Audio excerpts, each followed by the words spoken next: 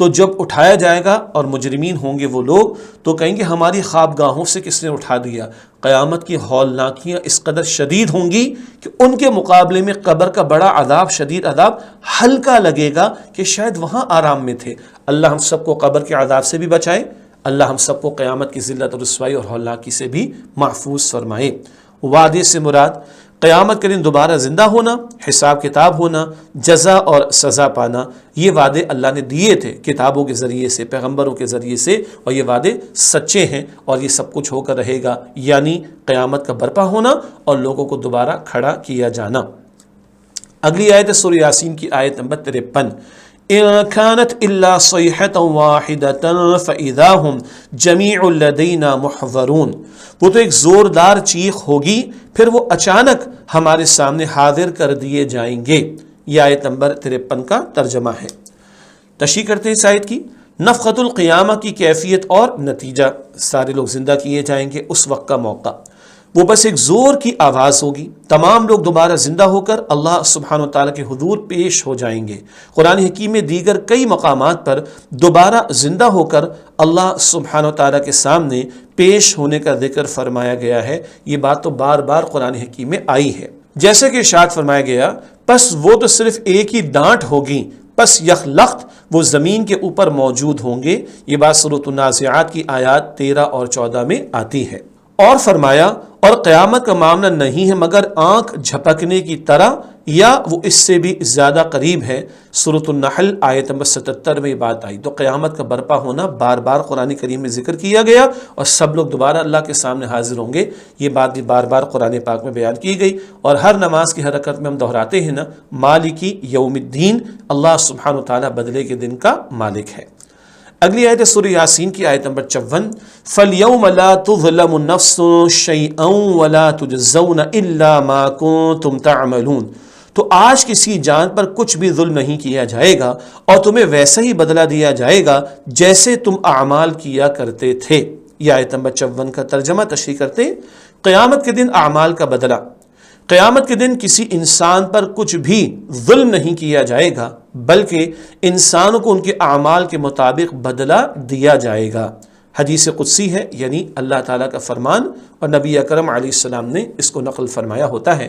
نبی کریم صلی اللہ علیہ وآلہ وسلم نے اللہ سبحانہ وتعالیٰ کا قول یوں ارشاد فرمایا کہ میرے بندو، میں نے اپنے اوپر حرام کر رکھا ہے کہ کسی پر ظلم کروں، اور میں نے اسے تمہارے درمیان بھی حرام کر دیا ہے، لہذا تم ایک دوسرے پر ظلم نہ کرو۔ یہ صحیح مسلم شریف کی روایت ہے۔ اللہ تعالیٰ فرما رہا ہے کسی پر ظلم نہیں ہوگا، ظالم تو بندے بن جاتے ہیں، اللہ کسی کے ساتھ بے انصافی کا معاملہ قطعاً نہیں کرتا۔ اگلی آیت سورہ یاسین کی آیت نمبر 55، ان اصحاب الجنت اليوم فی شغل فاکہون، بے شک اس دن اہل جنت مشغلوں میں خوش ہوں گے۔ جنت والوں کا ذکر آ رہا ہے۔ تشریح کرتے ہیں اس آیت کی۔ اللہ سبحانہ وتعالیٰ کے فرما بردار قیامت کے دن وہ جنتوں میں اپنے مشغلوں کے ساتھ لطف اندوز ہو رہے ہوں گے۔ علمی بات، شغل کا معنی ایسا کام ہے جو انسان کو دوسرے کاموں سے روک دے۔ بھائی مشغول ہوں تو دوسرا کام تو نہیں کر سکتا میں، یہ بات ہم اردو میں بھی استعمال کرتے ہیں۔ شغل کا یہ مفہوم بھی ہو سکتا ہے کہ وہ اصحاب جہنم کو پیش آنے والی پریشانیوں سے بالکل بے غم ہوں گے۔ یہ بھی ممکن ہے کہ اس جگہ یہ لفظ شغل اس خیال کے دور کرنے کے لیے ہو کہ جنت میں جبکہ نہ کوئی عبادت ہوگی، نہ کوئی فرض و واجب، اور نہ کسب معاش کا کوئی کام۔ کسب معاش کمائی کرنا، روزی تلاش کرنا، تو کیا اس بیکاری میں آدمی کا جینا گھبرائے گا؟ اس لیے فرمایا کہ ان کو اپنی تفریحات ہی کا بڑا شغل ہوگا، جی گھبرانے کا سوال ہی پیدا نہیں ہوتا۔ وہ نعمت اس قدر ہوں گی کہ کبھی مزے ختم نہیں ہوں گے اور اسی میں مصروف عمل رہیں گے۔ اگلی آیت ہے سورہ یاسین کی آیت نمبر 56، ارشاد ہوا، ہم وازواجہم فی ظلال علی الارائک متکئون، وہ اور ان کی بیویاں چھاؤں میں تختوں پر تکیے لگائے بیٹھے ہوں گے۔ اس آیت کی تشریح ہے، اہل جنت کی کیفیت، وہ اپنی بیویوں کے ساتھ جنت کے سایوں میں آرام دہ تختوں پر تکیہ لگائے ہوئے سکون سے بیٹھے ہوں گے۔ یہ جنتی لوگوں کا تذکرہ ہے۔ البتہ یاد رہے یہ تختے وہ نہیں جو ہمارے چٹخ جاتے ہیں، اور تکیے وہ نہیں کہ جو پھس ہو جاتے ہیں، بلکہ وہ تخت تو جنت کے شاہانہ تخت ہوں گے، ہر جنتی بادشاہ ہوگا اور عمدہ تخت ہوں گے، ان پر ہیرے جواہرات جڑے ہوں گے، اور تکیے بھی بہت عمدہ جنت کے تکیے ہوں گے، یعنی ریلیکس ماحول ہوگا، آرام کا تذکرہ ہے، اور نعمتوں میں وہ خوب مگن ہوں گے اور مشغول ہوں گے۔ اللہ تعالیٰ مجھے آپ کو ہم سب کو جنت الفردوس عطا فرمائے۔ اگلی آیت سورہ یاسین کی آیت نمبر 57 لہم فیہا فاکہۃ ولہم ما یدعون، ان کے لیے جنت میں ہر قسم کے میوے ہوں گے اور ان کے لیے وہ کچھ ہوگا جو وہ طلب کریں گے۔ اس آیت کی تشریح، اہل جنت کی مادی نعمتیں، جنت میں انہیں ہر طرح کا میوہ اور ہر وہ شے حاصل ہوگی جس کی وہ خواہش کریں گے۔ دنیا میں ہر چیز تو نہیں ملتی، لیکن جنت میں ہر شے جس کی خواہش بندہ کرے گا اس کو ملے گی۔ علمی بات، جنت کی نعمتوں کا ذکر قرآن حکیم میں کئی مقامات پر آیا ہے، جیسا کہ ایک جگہ یوں ذکر فرمایا گیا، اور تمہارے لیے اس میں وہ کچھ ہے جو تمہارے دل چاہیں گے، اور تمہارے لیے اس میں وہ کچھ ہے جو تم مانگو گے۔ یہ بے حد بخشنے والے نہایت مہربان کی طرف سے مہمانی ہے۔ سورہ حامیم السجدہ آیات 31 اور 32 میں یہ بات آتی ہے، یعنی جو بندہ چاہے گا اس کو عطا ہوگا۔ ایک تو ہر ایک کی بنیادی ضرورت ہے، کھانا پینا اینڈ سو آن، پھر ہر ایک کی اپنی ایک خواہش ہوتی ہے، اپنا ایک ٹیسٹ ہوتا ہے، فلاں کو مرچ زیادہ پسند ہے، فلاں کو چاول زیادہ پسند، فلاں کو روٹی زیادہ پسند، ہر ایک کی خواہش کے مطابق اس کو عطا ہوگا۔ فرمان نبوی صلی اللہ علیہ وآلہ وسلم، قیامت کے روز ایک پکارنے والا فرشتہ جنتی لوگوں کو پکار کر کہے گا، تم لوگ ہمیشہ صحت مند رہو گے، کبھی بیمار نہیں ہوگے، ہمیشہ زندہ رہو گے، کبھی موت نہیں آئے گی، ہمیشہ جوان رہو گے، کبھی تم پر بڑھاپا نہیں آئے گا، اور ہمیشہ مزے کرو گے، کبھی رنجیدہ نہیں ہوگے۔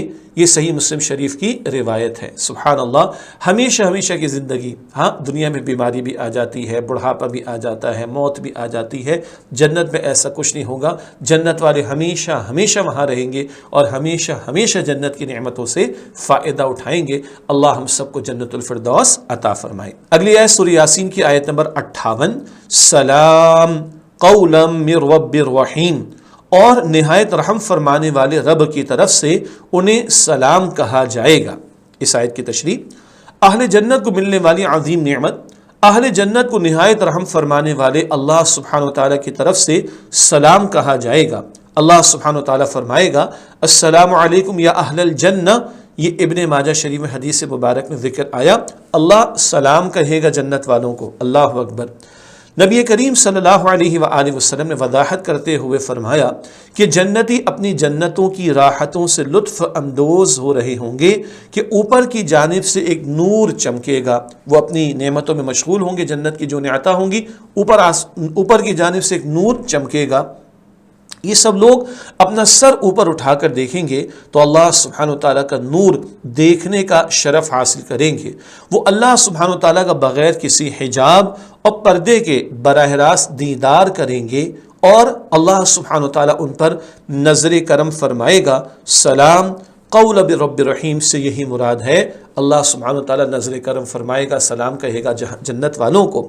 اس وقت اہل جنت اس نور کو دیکھنے میں اس طرح محو ہو جائیں گے، یعنی مشغول، کہ وہ جنت کی کسی نعمت کی طرف نظر اٹھا کر بھی نہ دیکھیں گے، یہاں تک کہ ایک پردہ حائل ہو جائے گا اور نور اور برکت ان اہل جنت کے پاس رہ جائے گی۔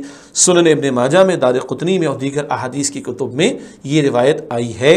اللہ کی طرف سے سلام کہا جانا، اللہ کا دیدار عطا ہونا، اور اہل ایمان کو نور اور برکت کا میسر آنا۔ اللہ ہم سب کو یہ نعمتیں عطا فرمائے۔ آج دنیا میں مشقت ہے، محنت ہے، اسٹرگل ہے نیکیوں میں آگے بڑھنے کی، گناہوں سے بچنے کی، اللہ اس کے دین کے تقاضوں اور اس کے رسول علیہ السلام کے تقاضوں پر عمل کرنے کی، اور کل اللہ نے سب کو جنت میں ہمارے لیے تیار فرمایا ہے۔ اگلی آیت سورہ یاسین کی آیت نمبر 59 وَامْتَازُوا الْيَوْمَ أَيُّهَا الْمُجْرِمُونَ، اور اے مجرموں تم آج نیک لوگوں سے الگ ہو جاؤ۔ اب جنت والوں کے بعد مجرمین کا تذکرہ آ رہا ہے۔ قیامت کے دن مجرموں کی کیفیت، مجرموں کو مؤمنوں سے الگ کر دیا جائے گا، چنانچہ یہود و نصارہ، مجوسی اور مشرکین سب الگ ہو جائیں گے، اور جو جس کی پرستش کرتا تھا اس کے پیچھے چلا جائے گا۔ جو بتوں کی پوجا کرنے والے ان کے پیچھے ہی جائیں گے، وہ جہنم میں ڈالے جائیں گے۔ اللہ ہم سب کو جہنم کے عذاب سے محفوظ رکھے۔ علمی بات، سورۃ الحدید آیات 12 اور 13 میں پل صراط کے سفر کا ذکر ہے۔ الصراط عربی کا لفظ ہے، پل صراط ہم اردو میں کہتے ہیں، عربی میں پے نہیں ہے، اس لیے پاکستان کو عربی میں کیا کہتے ہیں؟ پاکستان، ٹھیک ہے؟ تو یہ اردو کا لفظ ہے پل۔ تو پل صراط کے سفر کا ذکر ہے سورہ حدید کی آیات 12 اور 13 میں، جس میں اہل ایمان اللہ سبحانہ وتعالیٰ کی توفیق سے اپنے ایمان اور نیک اعمال کی بدولت آگے بڑھ جائیں گے، اور منافقین ایمان اور نیک اعمال نہ ہونے کی وجہ سے اندھیرے میں پیچھے رہ جائیں گے، اور ان کے درمیان ایک دیوار حائل کر دی جائے گی جس کے اندر کی جانب اہل جنت اللہ سبحانہ وتعالیٰ کی رحمت میں ہوں گے، اور اس دیوار کی باہر کی جانب منافقین جہنم واصل ہو جائیں گے، یعنی جہنم میں داخل کر دیے جائیں گے۔ ذہن میں رہے سورۃ الحدید میں سچے ایمان والوں کا ذکر بھی ہے، اور ایمان کے جھوٹے دعوے داروں منافقین کا بیان بھی۔ کلمہ پڑھتے تھے، دل سے ایمان نہیں لاتے تھے، اللہ اور اس کے رسول علیہ السلام کے احکامات کی خلاف ورزی کرتے تھے، دنیا پرستی میں مبتلا تھے، ان منافقین کا ذکر سورۃ الحدید میں۔ ورنہ جہنم میں کفار ہیں، مشرکین ہیں، وہ بھی ڈالے جائیں گے، اور منافقین بھی ڈالے جائیں گے، اور وہ مسلمان جن کے جرائم ایسے ہوئے کہ جن کی معافی نہ ہو، ان کو بھی کچھ عرصے کے لیے جہنم میں رکھا جائے گا۔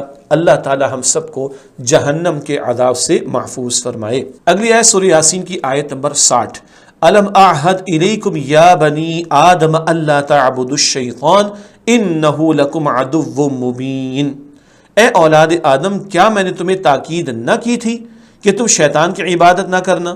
بے شک وہ تمہارا کھلا دشمن ہے۔ اس آیت کا ترجمہ ہوا، آئیے اس کی تشریح سمجھتے ہیں۔ مجرموں کو یاد دہانی، قیامت کے دن اللہ سبحانہ وتعالیٰ مجرموں کو اپنا وعدہ یاد دلائے گا جو اللہ سبحانہ وتعالیٰ نے انبیاء کرام علیہم السلام کے ذریعے تمام انسانوں سے لیا تھا کہ تم شیطان کی عبادت نہ کرنا۔ سارے انسانوں سے اللہ نے اپنی عبادت کا وعدہ لیا، اور یہ کہ شیطان کی عبادت نہ کرنا۔ شیطان، آئیے تھوڑا سا اس کا ذکر کر دیں۔ شیطان جن ہے جو شروع میں اللہ سبحانہ وتعالیٰ کا بہت عبادت گزار تھا، لیکن پھر اس نے اللہ سبحانہ وتعالیٰ کے حکم کی نافرمانی کی، جس پر اسے ذلیل کر کے اللہ سبحانہ وتعالیٰ نے اپنی بارگاہ سے نکال دیا۔ اس نے اللہ سبحانہ وتعالیٰ سے اجازت چاہی کہ قیامت کے دن تک اسے مہلت دی جائے، تاکہ وہ انسانوں کو سیدھی راہ سے بہکا کر یہ ثابت کر سکے کہ انسان اس عزت اور شرف کا حقدار نہیں تھا جو اللہ سبحانہ وتعالیٰ نے انسان کو دی ہے۔ اسے یہ مہلت دے دی گئی، لیکن وہ اللہ سبحانہ وتعالیٰ کے نیک بندوں کو گمراہ نہیں کر سکے گا۔ دو تین باتیں اور بھی سمجھتے ہیں۔ شیطان کا نام عزازیل تھا۔ کیا؟ عزازیل۔ جب اس نے اللہ تعالیٰ کی نافرمانی کی، آدم علیہ السلام کو سجدہ نہ کیا، تو یہ اللہ کی اطاعت سے باہر نکل گیا، شیطان بنا، اور جب اللہ تعالیٰ نے اس کو اپنی رحمت سے دور کر دیا تو یہ مایوس ہو گیا، تو یہ ابلیس قرار پایا۔ تو شیطان کا نام عزازیل، نافرمانی کی تو شطن، نافرمانی کے استعمال ہوتا ہے عربی میں، شیطان بنا، اور جب اللہ کی رحمت سے دور کر دیا گیا تو مایوس ہو گیا، ابلیس قرار پایا۔ اس سے مہلت مانگی کہ میں تیرے بندوں کو گمراہ کر کے چھوڑوں گا، اللہ نے دے دی۔ ہم سب کا امتحان ہے، مگر جو اللہ کے خالص بندے ہوں گے، سچے بندے ہوں گے، نیک بندے ہوں گے، ان پر شیطان کا وار نہیں چل سکے گا۔ اللہ تعالیٰ ایسے نیک بندوں کی حفاظت فرمائے گا۔ اللہ تعالیٰ مجھے، آپ کو، ہم سب کو شیطان کے حملوں سے اور وسوسوں سے محفوظ فرمائے۔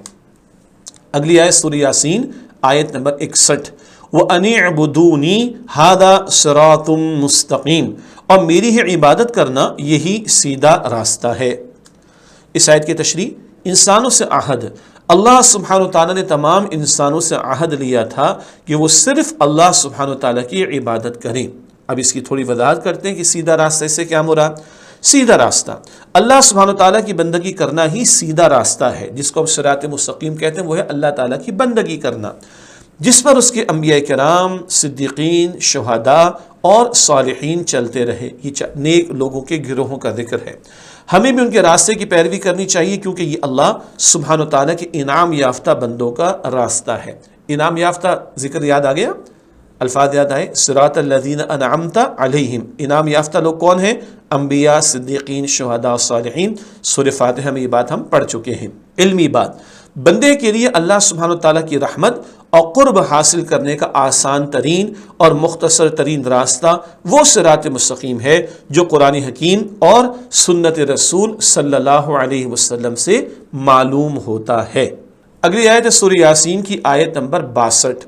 وَلَقَدْ أَضَلَّ مِنْكُمْ جِبِلًّا كَثِيرًا أَفَلَمْ تَكُونُوا تَعْقِلُونَ، اور یقیناً اس نے تم میں سے بہت سی مخلوق کو گمراہ کر دیا تو کیا تم سمجھتے نہیں تھے؟ اس آیت کی تشریح، شیطان کی روش کا بیان۔ آیت میں بیان کیا کہ شیطان نے بہت سے انسانوں کو گمراہ کر دیا اور ان لوگوں نے عقل سے کام نہیں لیا، تو عقل تعقلون کا لفظ آیا۔ عقل کس سے کہتے ہیں؟ آئیے اس کو جانیں۔ عقل کا معنی، عقل کا لغوی معنی ہے روکنا اور منع کرنا۔ عقل کو عقل اسی لیے کہتے ہیں کہ وہ بری باتوں سے روکتی ہے۔ رسی کو بھی عقل کہتے ہیں اور رسی سے باندھنے کو بھی عقل کہتے ہیں۔ مراد کیا ہے؟ رسی سے باندھا جاتا ہے نا اونٹ وغیرہ کو، تو وہ رسی روکتی ہے اس کو بھاگنے سے، عقل روکتی ہے بری باتوں سے۔ یہ سادہ سا مفہوم ہے عقل کا۔ اگلی آیت سورہ یاسین کی آیت نمبر 63۔ هَذِهِ جَهَنَّمُ الَّتِي كُنْتُمْ تُوعَدُونَ، یہی وہ جہنم ہے جس کا تم سے وعدہ کیا جاتا تھا۔ قیامت کے دن مجرموں کو یاد دہانی، انہیں بتایا جائے گا کہ یہی جہنم ہے جس کا تم سے وعدہ کیا جاتا تھا، یعنی اس دن جب جہنم کی جلانے والی بھڑکتی ہوئی آگ مجرموں کی آنکھوں کے سامنے ہوگی تو اس کی طرف اشارہ کرتے ہوئے مجرموں کو مخاطب کیا جائے گا۔ یہ ہے جو ان کی ذلت میں اضافہ ہوگا۔ یہ لو آگے جہنم جھٹلاتے تھے نا، اسی کا تم سے وعدہ کیا گیا تھا۔ یہ adding to the injury English میں کہا جاتا ہے، ان کی ذلت میں اللہ کی طرف سے عذاب کا معاملہ بیان ہوگا اور ان کی ذلت میں اضافہ کیا جائے گا۔ اگلی آیت ہے سورہ یاسین کی آیت نمبر 64۔ اصلوها اليوم بما كنتم تکفرون، آج اس جہنم میں جھلس جاؤ اس وجہ سے جو تم کفر کیا کرتے تھے۔ اس آیت کی تشریح، اللہ سبحانہ وتعالیٰ کا حکم، قیامت کے دن اللہ سبحانہ وتعالیٰ مجرموں کو ان کے کفر یعنی انکار حق کی وجہ سے جہنم میں جھونکنے کا حکم دے گا۔ اللہ ہم سب کو جہنم کے عذاب سے محفوظ فرمائے۔ علمی بات، یہ مضمون قرآن حکیم میں دیگر کئی مقامات پر بھی آیا ہے۔ مثلا سورۃ الرحمن کی آیات 39 تا 41 میں ارشاد ہوا، پس اس دن کسی انسان اور جن سے اس کے گناہ کے متعلق پوچھنے کی نوبت نہیں آئے گی۔ مجرم اپنی پیشانیوں سے پہچان لیے جائیں گے، پس ان کی چوٹیوں اور ان کی ٹانگوں سے پکڑ کر جہنم میں پھینک دیا جائے گا۔ اللہ ہم سب کو جہنم سے محفوظ رکھے۔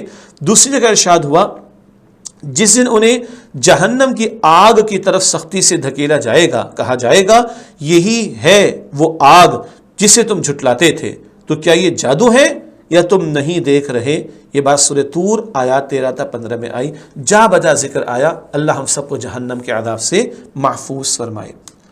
آیت نمبر ہے اس کے بعد 65 سورہ یاسین کی، اليوم نختم على افواہہم وتکلمنا ایدیہم وتشہد ارجلہم بما كانوا یکسبون، آج ہم ان کے منہوں پر مہر لگا دیں گے اور ان کے ہاتھ ہم سے باتیں کریں گے اور ان کے پاؤں اس کی گواہی دیں گے جو کچھ وہ کیا کرتے تھے۔ یہ آیت نمبر 65 کا ترجمہ، اس کی تشریح کرتے ہیں۔ جرائم کی گواہی، قیامت کے دن مجرموں کے جرائم کی گواہی مجرموں کے ہاتھ اور پاؤں دیں گے۔ اللہ اکبر، یہ بات اس آیت میں آ رہی ہے کہ ہاتھ اور پیر گواہی دیں گے۔ ایسے ہی ہے نا، ہم سمجھتے ہیں کہ بچ جائیں گے، ارے اس سے بچ گئے، کیمرے سے بچ گئے، اپنے آپ سے تو نہیں بچ سکتے اور اپنے رب سے تو نہیں بچ سکتے۔ یہ ہاتھ اور پیر گواہی دیں گے، یہ آیت کریمہ بتا رہی ہے۔ انسان کے اعمال کے گواہ درج ذیل ہیں، ہاتھ اور پیر کے علاوہ بھی گواہی دینے والے۔ نمبر 1، اللہ سبحانہ وتعالیٰ خود تمام انسانوں کے اعمال کو دیکھنے والا، اللہ ہمارے ظاہر باطن سب کچھ کو جانتا ہے۔ نمبر 2، کرامن کاتبین یعنی 2 فرشتے جو ایک ایک لفظ اور ایک ایک عمل لکھتے جا رہے ہیں، ہمارا ریکارڈ مرتب ہو رہا ہے۔ یہ بات سورہ انفطار میں آتی ہے آخری پارے میں۔ نمبر 3، ہمارے اپنے اعضاء، زبان، ہاتھ، پاؤں، آنکھیں، کان اور کھال وغیرہ، یہ قیامت کے دن گواہی دیں گے۔ اس آیت میں ہاتھ اور پیر کا ذکر آ گیا۔ سورہ حامیم السجدہ آیت نمبر 20 اور 21 میں آنکھ، کان اور کھال کا ذکر آتا ہے۔ سورہ نور کی آیت نمبر 24 میں زبان کا ذکر بھی آتا ہے۔ انسان کے اپنے 6 اعضاء، پارٹس آف باڈی، اس کے خلاف گواہی دیں گے قیامت کے دن۔ اللہ اکبر۔ نمبر 4، زمین، جہاں جہاں انسان زمین پر جو عمل کر رہا ہے، زمین بھی اس پر گواہ ہے۔ سورہ زلزال ہم سب کو یاد ہوگی، یوم اذن تحدث اخبارہا، اس دن زمین اپنی خبروں کو بیان کرے گی۔ اور نمبر 5، انسان خود بھی گواہ ہے کہ کیا کچھ اس نے زندگی میں کیا ہے۔ سورۃ القیامہ 29 پارے میں ہم پڑھ چکے، بل الانسان علی نفسہ بصیرہ، انسان کو اپنے اوپر بصیرت حاصل ہے۔ دیکھیں ایک آدمی چوری کرتا ہے، کسی کو نہیں پتہ چلا، بچے نے کی تو ماں باپ کو نہیں پتہ چلا، شاگرد نے کی استاد کو نہ پتہ چلا، محلے کے کسی شخص نے کی محلے والوں کو نہیں پتہ چلا، عدالت کو نہیں پتہ چلا۔ چور کو تو پتہ ہے کہ وہ چور ہے، انسان اپنے آپ کو تو خوب جانتا ہے نا، چیٹنگ کرنے والے کو پتہ ہے کہ وہ چیٹنگ کر رہا ہے، 2 نمبر کا بیچنے والا 1 نمبر کا بتا کر اس کو پتہ ہے کہ وہ جھوٹا آدمی ہے، وہ 2 نمبر کا مال بیچ رہا ہے۔ انسان خود اپنے اعمال پر گواہ ہے۔ یہ ساری گواہیاں قیامت کے دن پیش ہونے والی۔ پھر دعا کر رہے ہیں اللہ ہم سب کے حساب کو آسان فرمائے۔ مجرموں کے اعداء سے ان کے خلاف گواہی طلب کرنے کے متعلق احادیث۔ حضرت انس بن مالک رضی اللہ تعالیٰ عنہ بیان کرتے ہیں کہ ہم رسول اللہ صلی اللہ علیہ وآلہ وسلم کے پاس بیٹھے ہوئے تھے کہ آپ صلی اللہ علیہ وآلہ وسلم مسکرائے۔ آپ نے پوچھا کیا تم کو معلوم ہے کہ میں کیوں مسکرایا ہوں؟ ہم نے عرض کیا اللہ سبحانہ وتعالیٰ کو اور اس کے رسول علیہ السلام کو زیادہ علم ہے۔ آپ نے فرمایا مجھے بندے کی اپنے رب سے اس بات پر ہنسی آئی ہے کہ بندہ کہے گا اے میرے رب کیا تو نے مجھے ظلم سے پناہ نہیں دی؟ اللہ فرمائے گا کیوں نہیں؟ بندہ کہے گا آج میں اپنے خلاف اپنے سوا کسی اور کو گواہی دینے کی اجازت نہیں دوں گا۔ اللہ سبحانہ وتعالی فرمائے گا آج تمہارے خلاف تمہاری اپنی گواہی کافی ہوگی یا کرامن کاتبین کی گواہی کافی ہوگی؟ آپ صلی اللہ علیہ وآلہ وسلم نے فرمایا پھر اس کے منہ پر مہر لگا دی جائے گی اور اس کے اعضاء سے کہا جائے گا تم بتاؤ۔ پھر اس کے اعضاء اس کے اعمال کو بیان کریں گے، پھر اس کے اور اس کے کلام کے درمیان تنہائی کی جائے گی، پھر وہ اپنے اعضاء سے کہے گا دور ہو، دفع ہو، میں تمہاری طرف سے ہی تو جھگڑ رہا تھا۔ صحیح مسلم شریف کی روایت ہے، ارے تیرے اپنے اعضاء خود تیرے خلاف گواہی دیں گے، کہاں بچ سکتا ہے بندہ؟ پھر دعا کرنی چاہیے اللہ تعالیٰ ہم سب کے حساب کو آسان فرمائے۔ اگلی آیت سورہ یاسین کی آیت نمبر ہے 66 وَلَوْ نَشَاءُ لَطَمَسْنَا عَلَىٰ أَعْيُنِهِمْ فَاسْتَبَقُوا الصِّرَاطَ فَأَنَّىٰ يُبْصِرُونَ، اور اگر ہم چاہتے تو یقیناً ان کی آنکھیں مٹا دیتے، پھر یہ راستے کی طرف دوڑتے پھرتے تو وہ کیسے دیکھ سکتے تھے؟ یہ آیت نمبر 66 کا ترجمہ، اس کی تشریح کرتے ہیں۔ مجرموں کو ڈراوا، وارننگ دی جا رہی، ڈرایا جا رہا ہے۔ مجرموں کو ڈرایا گیا ہے کہ اللہ سبحانہ وتعالیٰ چاہے تو اس دنیا میں بھی سزا دے سکتا ہے، ان کی بینائی سلب کر سکتا ہے، یعنی دیکھنے کی صلاحیت چھین لے، اللہ واپس لے لے، ان کی بینائی سلب کر سکتا ہے کہ وہ چاہیں بھی تو گناہوں کے کاموں کی طرف آگے بڑھ ہی نہ سکیں اور انہیں کچھ بھی سجھائی نہ دے، مگر مجرموں کو فوری طور پر پکڑنا اور سزا دینا اللہ سبحانہ وتعالیٰ کی مشیت کے خلاف ہے، مگر یہ لوگ اس مہلت سے فائدہ اٹھا کر اپنی اصلاح نہیں کرتے۔ علمی پہلو، جس طرح اللہ سبحانہ وتعالیٰ نے لوگوں کو ظاہری آنکھیں دی ہیں، اسی طرح ہر ایک کو باطنی آنکھیں بھی عطا کی ہیں، لیکن جن لوگوں کی آنکھوں پر شیطان نے خواہشات نفس اور گمراہی کے پردے ڈال رکھے ہوں انہیں راہ ہدایت نظر نہیں آتی۔ جیسے ہماری آنکھ ہے، اگر ہم کوئی شے دیکھنا چاہیں، ٹیبل کرسی وغیرہ، تو باہر بھی روشنی ضروری ہے اور اس آنکھ میں دیکھنے کی صلاحیت بھی ہونا ضروری ہے۔ اسی طرح جو حقائق ہیں زندگی کے، ان کو دیکھنے کے لیے باطن کی روشنی ضروری ہے، لیکن جب خواہشات نفسانی کے پیچھے انسان پڑ جائے، مال دولت کے پیچھے لگ جائے، شہرت کا دیوانہ ہو جائے، شیطان کے حملوں کا شکار ہو جائے، تو پھر وہ باطن کی روشنی بچتی نہیں ہے اور بندہ ہدایت نہیں پا سکتا۔ اللہ اس برے انجام سے میری اور آپ کی ہم سب کی حفاظت فرمائے۔ آج کی کلاس کی اگلی اور آخری آیت ہے سورہ یاسین کی آیت نمبر 67 وَلَوْ نَشَاءُ لَمَسَّخْنَاهُمْ عَلَىٰ مَكَانَتِهِمْ فَمَا اسْتَطَاعُوا مُضِيًّا وَلَا يَرْجِعُونَ، اور اگر ہم چاہتے تو یقیناً ان کی جگہوں پر ہی ان کی صورتیں بدل دیتے، پھر نہ یہ آگے چل سکتے اور نہ ہی پیچھے جا سکتے۔ یہ آیت نمبر 67 کا ترجمہ، اس کی تشریح کا ایک ہی نقطہ آپ کے سامنے رکھتے ہیں۔